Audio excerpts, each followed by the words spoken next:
you're going to go out to the field, you're going to get your material, you bring it back to the lab. What temperature are we supposed to dry it at? Was it 140? 140 Fahrenheit? Good. 60 Yes. Celsius. Absolutely. Right. Do you know why it's that temperature? Ambient? No. No, I can't think of That's okay. Because if we go and we heat it to the point like we normally would, 110 Celsius or 200 and odd Fahrenheit, we would actually kill organic material that's in it. Oh, that's right. So we know that there's organics in here. That's It'll right. actually change the performance. Okay. So we only dry it at 60 C or 140 Fahrenheit because we don't want to kill the organics that there's in there. So what we do is we dry that to constant mass. You're going to take a mortar and pestle, okay? And again, we're dealing with a rubber mortar, this is the pestle part. And what we want to do is it has to be rubber, because what we don't want to do is if there's sand in there or harder particles that may not be clay, we don't want to crush them. Because what we're trying to do is we're trying to get everything minus the number 40 sieve. Right. Okay. So you're going to take a stack of sieves. You're going to take a pan, a 40 sieve. You're going to put a number 10 on top of that, and then a lid, and you're going to shake material through. Anything on the number 10, you discard. Anything on the number 40, you put back in the mortar and pestle. You break it down some more. Anything that passes the 40 and is in the pan, that's what you're going to use. And so that's what we have right there. Okay. As you were doing here, we want to start working with it. We want to start adding water slowly. We always want to go from dry to wet. We don't want to go from wet to dry. Right, so what I don't want to do is I don't want to take some of this dry material and put it back in here. Okay? Okay. Now, we also know that the plastic limit should have a lower moisture content than the liquid limit. Okay? So it's a good thing to start off on the drier side, because then you can actually work the material. Start with your plastic limit test and then go into your liquid limit test. Okay? All right, so we want a minimum of about 200 grams of dry soil. Like you said, you kind of started getting water in here, start moving it around. Okay? Now, for the plastic limit test, you need a 20-gram sample to start, approximately. And it's not an exact, it's always an approximate 20-gram sample. For your test that you're going to do, it's going to be a 10-gram sample. So basically what I'm going to do is I'm going to take a sample out of here, I'm going to split it in half, and that's what I'm going to first use, okay? So... Oh, this is the part where we roll it? Well, see, I missed that totally yesterday. Well, that's okay. I mean, and we'll go through all that. So I'm going to go ahead and I'm going to tear this out first, just so I have something to put it on. I don't want to get that dirty. And I'm going to find about 20 grams worth of material.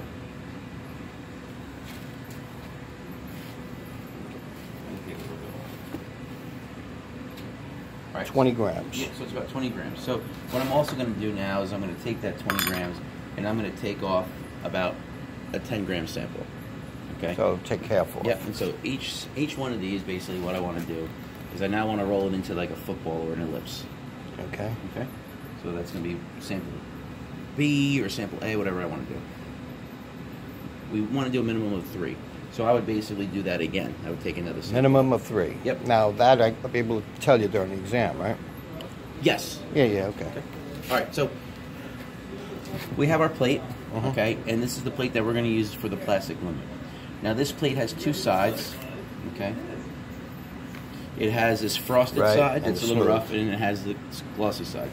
The frosted side is used because it actually helps to take moisture off. Right. So what we're going to do here is we're going to actually manually, by hand, roll the sample, and that's going to take the moisture out of it, okay, along with the plate. So that's the idea of actually having that type of a plate, okay? So what I'm going to do is I'm going to roll this out then. Again, it's in my ellipse, okay? The roll is of 80 or 90 per minute, okay? So it's about there and back is one cycle, you know, one revolution or one cycle. We want to do a ratio of about 80 to 90 per minute, okay? So it's about 1.5 per second. So I'm going to use my entire hand back and forth, and I want to roll that out till it's about 1/8 of an inch thick. Okay, so I'm just going to go back and forth, okay? This is just too wet to deal with right now. So go back and forth. You can see some of the moisture, some of the soil is getting picked up. Okay, and you're trying to go from almost middle finger to palm. Right. Not yet, it's still too wet.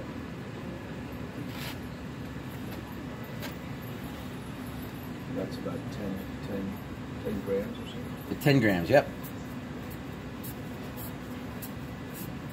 Okay. It's still too wet, so I pick it apart, put that together, roll it in your hand. So what you're doing here is you're really just taking moisture out of it slowly, okay, as opposed to putting it in an oven and drying it. So that gives you a good starting point. Mm-hmm. But you don't use that. No. For that. Nope. Oh, Nope, absolutely not. No. Okay. Okay. It's still too wet. I'm going to pick it apart. No. It's a good starting point. This is probably just a little too wet to start. But, you know, what we want to do is, again, we always want to go from dry to wet. So we would probably have added a little less water in there. You know, the spec says anywhere between 15 to 20 milliliters. Add gradually, but again, depending on the soil type. If it's a little bit on the sandier or siltier side, you want to add less. If it's more clay, you're going to probably add more. No, not yet. Okay. We're getting close, and what it'll look like, basically look like when you were with your kids and you were playing Play-Doh, and the Play-Doh was left out overnight. Yeah. And it dried up, it got a little bit hard, and it had some cracks in it. Yeah. That's really what you're starting to want to see. Okay. And you can see here that as I'm rolling it, you can even see that there's just some cracks that's starting in this. So I'm going to roll it. And here we go. Okay, you can see that as I'm trying to roll it out, okay, you can see that it's starting to crack. Okay, so that's what you're. So at that point now, according to the test, that sample is at plastic limit, meaning that it's at a moisture content where it's not going to hold itself together anymore. Okay, so what you're going to want to do is you're going to want to weigh out a container. Okay, so you weigh the container first. You're going to take your sample. You're going to put it in the container, and then you're going to go ahead and you're going to go weigh this, and then you're going to dry that. Now, you're going to take it out after drying, and you're going to weigh it again. The difference before and after the drying is the weight of water. Okay, so that's your water. That's the weight of moisture. You're then going to know the weight of the tin ahead of time, and then you're going to know the weight of the dry sample afterwards. So then you subtract the tin out of that number. What you're left with is you're left with the weight of water divided by the dry weight. You multiply that by 100, and that gives you moisture content. And that, in this case here, is a plastic limit value. Okay, and like I said, you want 3 of those, and then you're going to average it. Now the plastic limit, it's always rounded to the whole number. So it's 22.1, it's 22, bless you, 22.7, it would be 23. Okay, so we round that up to the nearest value. So that's basically the test. Okay, that's that whole part for the plastic limit. So again, we start off with oven drying at 60°C. We don't go above 60 because that might kill organics if it's in there. Okay, so normally we dry things at 110. Okay, but the problem is if we do that with the materials before this, if there's any organic material in there, it'll kill it. And the organic material will actually increase the liquid limit. It'll increase the plastic limit because those organics want that moisture in there. Okay, so that's why we want to make sure that we only dry it at 60°C. We're then going to take the material again, mortar pestle, break it down, rubber, because if it's got sand in there, we don't want to break the sand down. Okay, we sieve it over a 10 sieve and a 40 sieve and a pan. Materials that retain on the 10, discard. Materials that stay on the 40 sieve, put back in the mortar and pestle, break it down some more. Materials that go into the pan, that's the stuff that we use. So it's only minus 40 material. Slowly add moisture. Okay, work it. Remember that the plastic limit is going to be drier than the liquid limit. So as you're adding moisture to it, that would be a good time to get your plastic limit sample. Okay, and then we're going to continue to add water to it to continue with our liquid limit test. And then, like I said, we need a 20-gram sample. Liquid limit test. Yep. Take 20-gram sample, break that in half, so you have a 10-gram sample that you're going to work with, okay? And then with that 10-gram sample, that's what you're going to roll out. So again, you're going to start off with something that looks like a football, okay, an ellipse, and then you roll it out. Rolling it back and forth, 80 to 90 per minute, and you roll it down to about 1/8 of an inch. And when you can't break it down, when you can't roll it out to 1/8 of an inch before it breaks, that's your plastic limit. Okay? All right, liquid. Liquid limit. You know what I wanted to ask you about Yes. that one? Why do you even weigh it out to 20 if you're just going to break it in half for 10? Well, because that's sort of the starting point that you want to use. So you want to start with like about a 20 gram sample. Okay. Okay. And you are going to break it down into 10. The other thing is What do you do with the other 10? You're going to do sample number 2. Yeah. Okay, because you take two samples. I didn't Well, want no actually, you wanna- questions. you wanna I just average want to three. see You average what we 3, got to and then learn, you what take we the got to average of the do. 3. Okay. Absolutely. Yep. I'm running out of So, time. but each time you do a sample, you're going to grab another 20 grams, break it in half? Break it in half. Absolutely. Yeah. I think it's the spec was revised. It used to be only 8 grams. Yeah. 15. Yep, but now it's 10. I wasn't allowed to ask questions. No, I'm running out of time. Stop it. Stop it. But does have put. Now, there's a couple of things here that's important, okay? First off, it's all dependent on the drop and dependent on the speed, okay? So the drop is supposed to be 0.394 inches.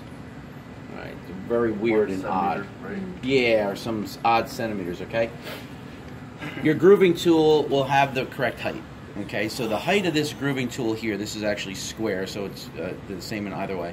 The height of that grooving tool should be the height drop of this cup. Okay, so what we're going to do is we're going to check for the height. So that's the first thing we need to do. Now on this thing here, there's a gear. Okay, and as this turns this way, okay, it slowly raises the cup up, and then and that's basically going to be it for making sure that you have the proper height and the proper number of drops. Now, if you're doing it manually, you got to know how to do it. It's 2 drops per second. Yep. Okay. So you got to go in that manner. It's getting into a rhythm. Boom, boom, boom, boom, boom. Okay. And we want 3, 1 over 25, 1 at 25. 10, right? Yeah. Okay. In that range. In So that range. so that's what they recommend. Now, there's going to be times, I'll tell you, when you're dealing with a soil that you're not used to, okay, and you always want to start from dry to wet, you're going to have values that are like 50 or 60. Don't throw it away. It's another data point. Just understand you're going to have to add a little bit more water and try to get it down. Preferably, we want those data points within that 25 to 35, so it's above, 30 to 20, so it's right around 25, and then 25 to 15, so it's under. Okay, because that allow you to draw a straight line. So Over 40 something, you discarded it. It's over. if it's over 40, you can discard it. Okay, Yeah. I like to keep all the information because I find it's valuable, as you know. You did it for.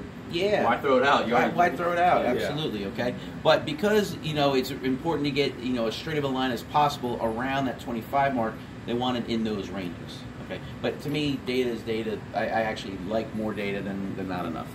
So we verified the height. We verified the drop rate. So basically, at this point, we're ready to go. We just have to remember to take the tape off. Okay. Otherwise, that's gonna change things. We want to be on a solid base. Any vibrations could cause the gap to close. Okay. Now, there's also no set amount of material that has to go in here. Okay. So there's really no weight, and the weight's going to change depending on the gravity of the material. What we do know is that we want 10 millimeters in its deepest part, so about 1 centimeter. How that's measured is just right off of the tip. So if I go straight back, did you draw that or did somebody else? Don't give the name. So basically what we want to do is we come back here, okay? So this should be straight across. So he's got that mark right where we want it. Now, as AMRL or what they say, they want that smoothened out. I know we were talking the other day where does it come across like this, okay? Or do we just kind of smear it along the edges? So as I put this in, okay, start with a little bit more, and then I can take material out. Does that feel kind of wet to you? Yeah, it's wet, definitely. Okay. Also, you can hear it as it's hitting against the metal. It's a little grainy. Right. So materials that have more sand in it are going to be more sensitive to moisture content. So if I add just a slight bit more water, it's going to really change things. Okay. So I have my grooving tool. Now you're allowed 6 passes to make your line. The final pass has to hit the brass on the bottom. Okay, so it has to go to the bottom of the cup. Now again, because it's sandy, and because it might be on the little bit dry side, I'm going to try to use as many passes as I can before I run out. What'll happen if I don't, if I try to go ahead, be very ambitious and go through, especially if it's dry or has sand, I can tear that mat of material, and that's something that we don't want to do. So the first one's always good, just to kind of give you, just go from the middle and almost just draw a line that you can trace. We're going to wipe off the tool each time, okay? And each time I'm going to try to go a little bit deeper. Always hold the cup. All right, my last time I'm going to go all the way through.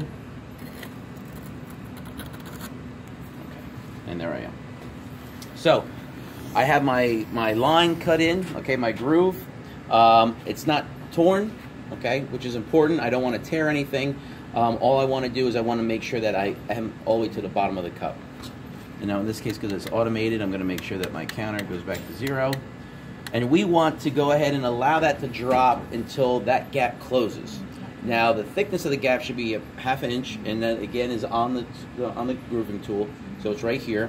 So what I'm going to do is I'm just going to turn this on, and I keep my finger on it because I want to stop it immediately once it closes. And it's closed. Okay. So that was about 18. Okay, that's closed up. I don't see any brass in between. Those edges have closed. We're about a hit. And that area is definitely about a ½ inch.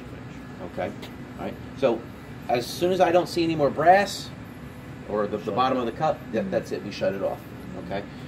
Now the sample that I'm going to take should be in the area that has failed. So I'm not going to take material up top that didn't close or on the bottom. So what I want to do is I want to cut a line in that area that's closed about the same width as the spatula. And then I'm going to come in, I'm going to scoop that material out, and now this material then is going to go in the tin. So I'm going to weigh the tin ahead of time, write it down, put the material in the tin, and then I weigh it again. I dry it to constant mass, weigh it again. So just like before, the difference between the two weights is the weight of water. I subtract out the weight of the tin from the dry weight, from the dry measurement, and that's going to give me my dry weight.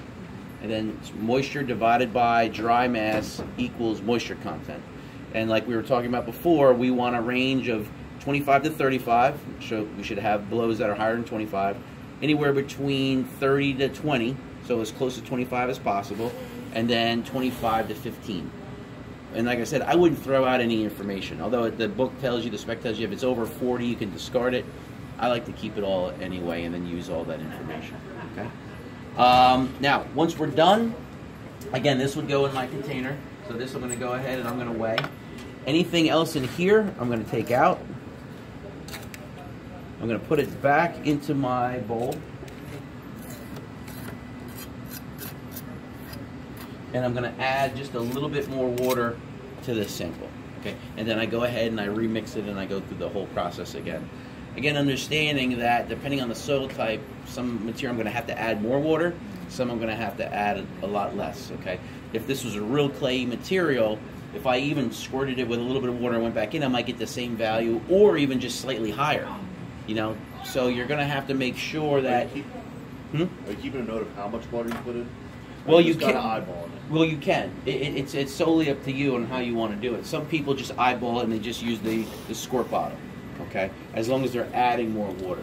But if you're going to do it the first couple times and you're going to be dealing with the same soil over and over again, it might be easier. I know that I can go